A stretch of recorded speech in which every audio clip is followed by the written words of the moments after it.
Cricket is a game which, to my mind, it suits the Indian and Pakistani mentality, and it's played in a good weather condition.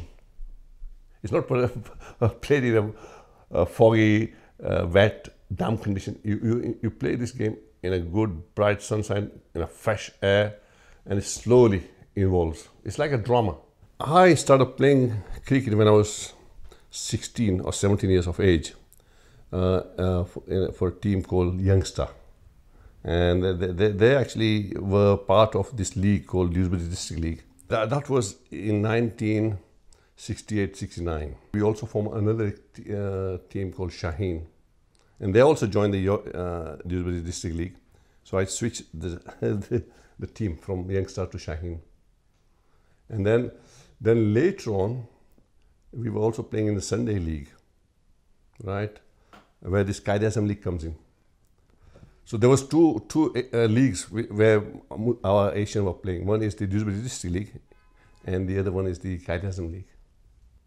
So initially, when this league was formed, there were only about 4 or 5, 6 teams, I think, and it was born in Dewsbury, mainly in Hakon White, right, among taxi drivers. So we were just playing leisurely, and the rules were such that each bowler was allowed to bowl 5 overs. If you score 30 runs, you retire. So it was a league formed to get a lot of people involved in the game. But then later on, as the game developed and it became from 20 to 45 overs, it became more and more competitive.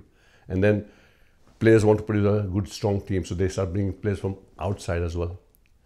And not only that, they also brought semi-professional, professional players in the team.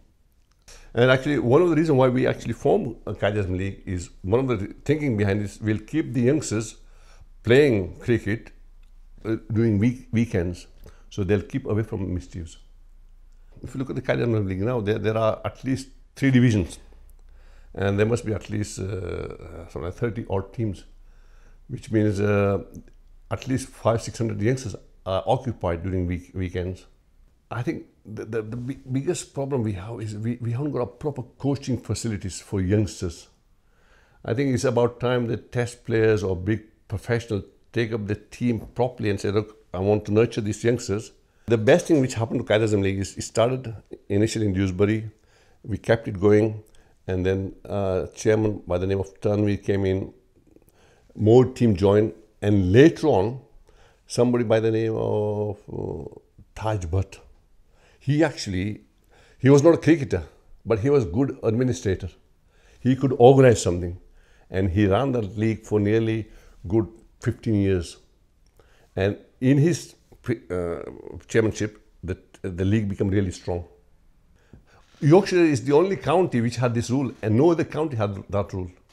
Lancashire or Warwickshire or Worcester, they never had that rule. Yorkshire is the only one. In order to play for Yorkshire, you got to be born in this county, and obviously we were not born in York County, so we could not play for Yorkshire. My father was not interested in cricket. We had to sneak away from house to play cricket. Actually, my wife started complaining. She says, 5 days you work very hard as a teacher, you do a lot of marking, and then weekend comes, especially in summer, you are off to the ground. There was one game we had with Shabab in Quaid-e Azam League. We had this umpire. Apparently he was deaf and his vision wasn't very good, and every time we appeal he raised his finger. So Shabab, which was a very good team, they were all out for about 58 runs. We were playing another team called Trinity, and in our side we had 12 players fielding, 12 players. Umpire didn't count, our captain didn't count, the opponent didn't count, so we were 12 fielders fielding there. And at the end of the game, the captain of Trinity, he said, Yusuf, your fielding was set that we couldn't find any gaps. In the early days, there used to be a team from Manchester as well, and Blackburn. So people used to travel. So it used to be a good Sunday afternoon out with friends, and cricket used to be the vehicle to get them involved.